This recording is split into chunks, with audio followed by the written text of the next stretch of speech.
कहानी की शुरुआत हमारी मेन लीड जेबी से होती है, जो अपनी क्लास में बैठी बड़े अरमानों के साथ अपने क्रश सुआ का इंतजार कर रही है।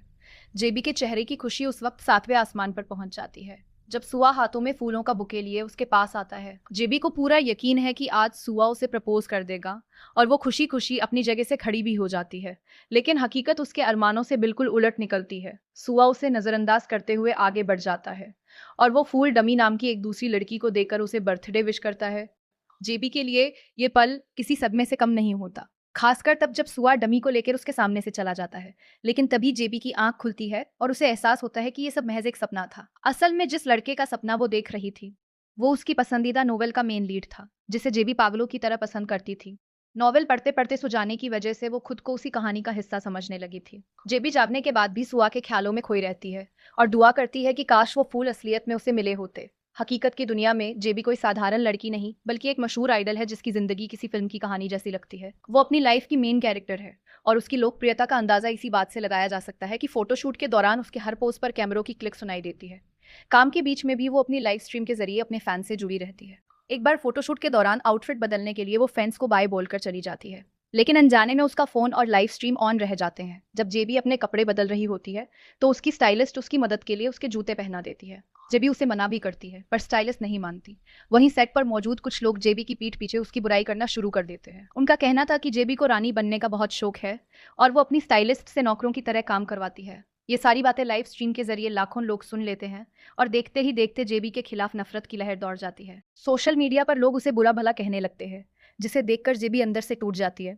उसे समझ नहीं आता कि लोग उसे इतना गलत क्यों समझ रहे हैं। फोटोशूट जब दोबारा शुरू होता है तो जेबी को हर चेहरे पर अपने लिए नफरत और मजाक दिखाई देता है। जेबी खुद को एक टॉप स्टार के साथ साथ एक ट्रबल मेकर महसूस करने लगती है, जिससे पूरी दुनिया नफरत करती है। फोटोशूट के बाद वो अपने बारे में लिखे गए घटिया कमेंट्स पढ़कर उदास हो रही होती है। तभी उसकी स्कूल फ्रेंड जियोंग का मैसेज आता है। जियोंग उसे हिम्मत देती है कि वो अकेली नहीं है। ये पढ़कर जेबी को थोड़ी तसल्ली मिलती है और वो तय करती है कि वो स्कूल जाएगी ताकि कम से कम वहां से निकाले जाने की कोई नई अफवाह ना उड़ जाए। स्कूल पहुंचते ही उसके क्लासमेट्स उसे घेर लेते हैं और सेल्फी लेने लगते हैं। लेकिन तभी एक लड़का उससे प्लास्टिक सर्जरी को लेकर एक बहुत ही भद्दा सवाल पूछ लेता है। जेबी अभी कुछ बोल पाती उससे पहले ही जियोंग बीच में आकर उसे करारा जवाब देती है कि जेबी कुदरती तौर पर खूबसूरत है। जियोंग के इस बर्ताव से जेबी को लगता है कि कम से कम कोई तो है जो उसका साथ दे रहा है।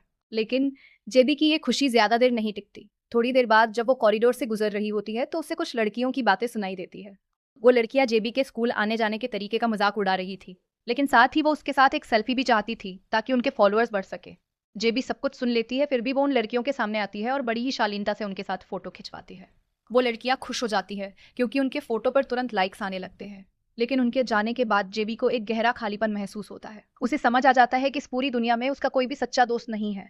हर कोई बस उसका इस्तेमाल करना चाहता है। रात को वो फिर से अपने उसी नोवेल का सहारा लेती है और हीरोइन की मुश्किलों को देखकर अपनी तकलीफें भूलने की कोशिश करती है। उसे अब भी उम्मीद है कि जैसे नोवेल की कहानी का अंत अच्छा होगा, वैसे ही उसकी जिंदगी भी पटरी पर लौट आएगी।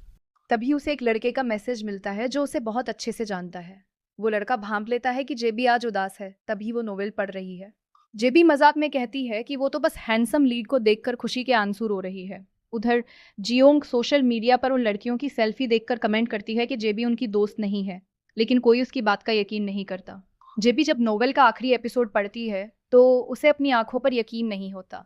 कहानी की एंडिंग बहुत ही बकवास थी। हीरो हीरोइन अलग हो जाते हैं और हीरो एक साधु बन जाता है। जेबी को पता चलता है कि राइटर और प्रोड्यूसर के झगड़े की वजह से कहानी का ये हाल हुआ है। एक तरफ उसकी अपनी जिंदगी बिखरी हुई थी और अब उसके पसंदीदा नोवेल का भी बुरा अंत हो गया था। जेबी खुद को संभालते हुए सोने की कोशिश करती है ताकि अगले दिन का शोकेस खराब ना हो।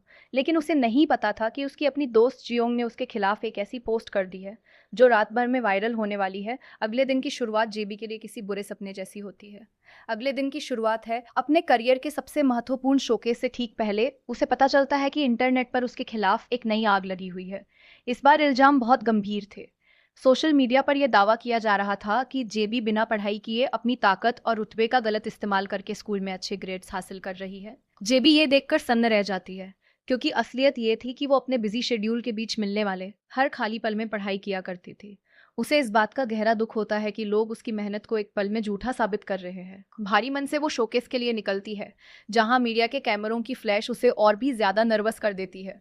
जेबी हिम्मत जुटाकर अपनी नई एल्बम के बारे में बात करना शुरू करती है, लेकिन रिपोर्टर्स का मकसद कुछ और ही था। वो सीधा उन वायरल खबरों पर हमला करते हैं और जेबी से उसके स्टेटस और ग्रेड्स को लेकर तीखे सवाल पूछने लगते हैं।